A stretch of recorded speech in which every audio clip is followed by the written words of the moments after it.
નમસ્કાર, news for કાઠિયાવાડમાં આપનું હાર્દિક સ્વાગત છે। હું છું હિના।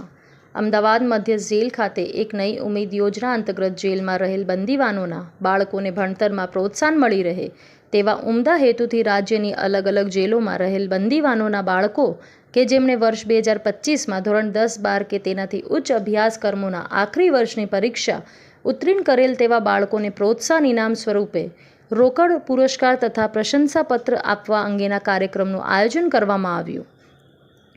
એક નઈ ઉમેદ યોજના અંતર્ગત અમદાવાદ મધ્યસ્થ જેલ ખાતે યોજવામાં આવેલ કાર્યક્રમમાં જેમાં રાજ્યની જેલોના વડા ડૉક્ટર KLN રાવ, DGP સાહેબશ્રી, અધિક્ષક શ્રી બરોડા મધ્યસ્થ જેલ તથા અધિક્ષક શ્રી અમદાવાદ મધ્યસ્થ જેલ તેમજ અમદાવાદ મધ્યસ્થ જેલના અધિકારી, કર્મચારીઓ તથા જેલ બંદીવાનો દ્વારા બહુ મોટી સંખ્યામાં કાર્યક્રમમાં હર્ષભેર ભાગ લીધો હતો।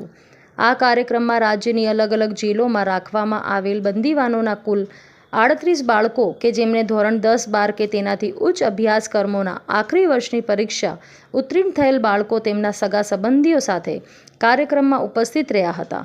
કાર્યક્રમમાં પોલીસ મહાનિદેશક શ્રી ડૉક્ટર KLN રાવ સાહેબ દ્વારા હાજર રહેલ તમામ બાળકોને શુભકામનાઓ પાઠવવામાં આવેલ હતી। બ્યુરો રિપોર્ટ, રણજીતસિંહ સિંધવ, અમદાવાદ।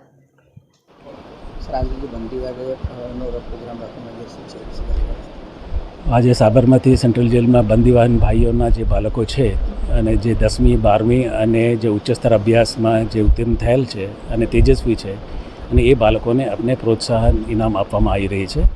એ ગયે વર્ષે એ કાર્યક્રમ આપણે યોજવાયો હતો, શરૂ કરેલા હતા અને આ વર્ષે પણ એ કર્યું છે અને આવતા વર્ષોમાં પણ આપણે કરશું।